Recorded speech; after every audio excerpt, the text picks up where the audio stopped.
Assalamualaikum warahmatullahi wabarakatuh. Perkenalkan, nama saya Eli. Saya dari kelas 11 IPS 3. Di sini saya akan menjelaskan tentang gangguan sistem pertahanan tubuh. Ada 4 jenis gangguan sistem pertahanan tubuh. Yang pertama, hipersensitivitas atau alergi. Yang kedua ada autoimun. Yang ketiga imunodefisiensi. Dan yang terakhir isoimunitas. Nah, di sini saya akan menjelaskan tentang penyakit autoimun.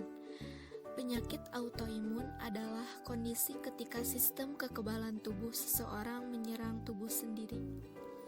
Normalnya, sistem kekebalan tubuh menjaga tubuh dari serangan organisme asing, seperti bakteri atau virus.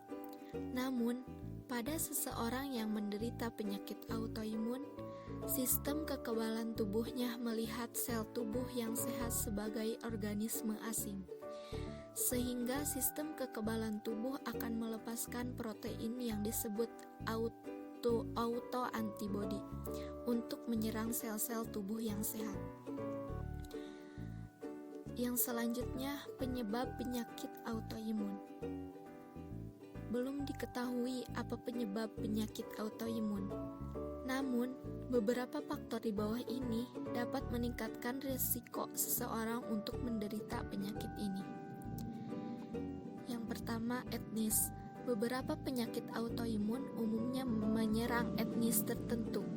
Misalnya, diabetes tipe 1 umumnya menimpa orang Eropa, sedangkan lupus rentan terjadi pada orang Afrika, Amerika, dan Amerika Latin.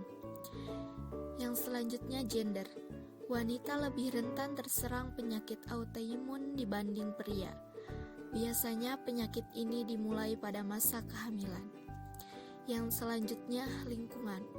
Paparan dari lingkungan seperti cahaya matahari, bahan kimia, serta infeksi virus dan bakteri bisa menyebabkan seseorang terserang penyakit autoimun dan memperparah keadaannya. Yang selanjutnya, riwayat keluarga. Umumnya, penyakit autoimun juga menyerang anggota keluarga yang lain. Meski tidak selalu terserang penyakit autoimun yang sama, mereka rentan terkena penyakit autoimun yang lain. Nah, itu saja penyebab penyakit autoimun. Yang selanjutnya, ciri-ciri gejala penyakit autoimun. Ada lebih dari 80 penyakit yang digolongkan penyakit autoimun. Beberapa di antaranya memiliki gejala yang sama.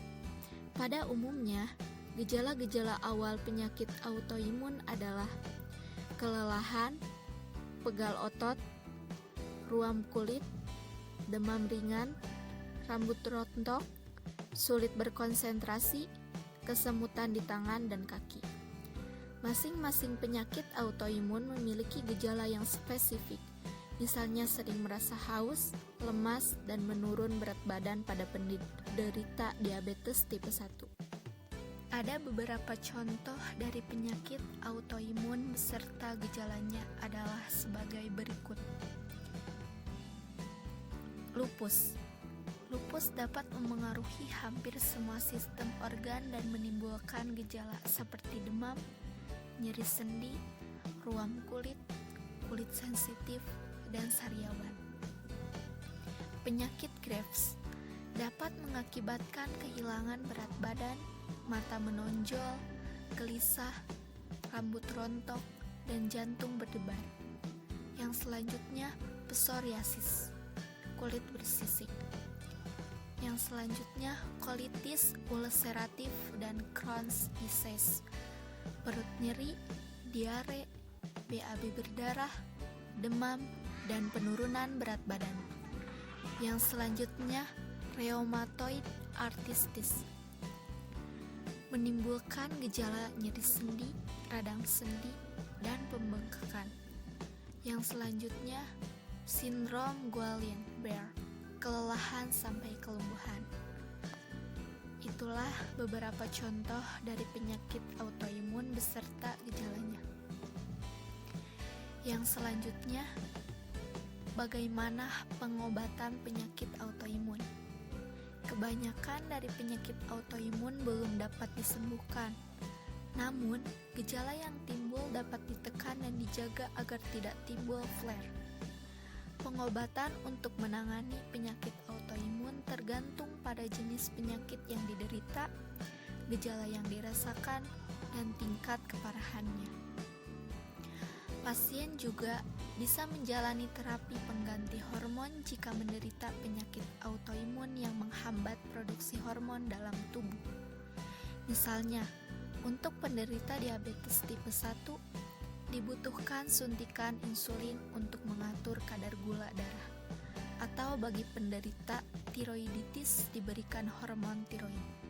Beberapa obat penekan sistem kekebalan tubuh seperti kortikosteroid, contohnya dexamethasone, digunakan untuk membantu menghambat perkembangan penyakit dan memelihara fungsi organ tubuh.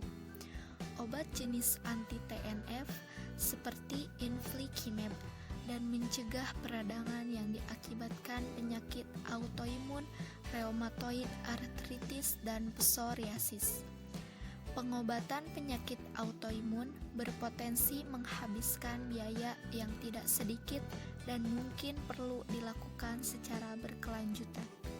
Oleh karena itu, penderita penyakit autoimun wajib menjaga kesehatan dan mengontrol kondisi penyakit autoimunnya secara rutin, seperti jangan lupa untuk tetap rutin cuci tangan dengan sabun dan air mengalir, makan makanan yang bergizi seimbang, kelola stres dengan cara positif, sehingga sistem kekebalan tubuh bisa tetap terjaga dengan baik.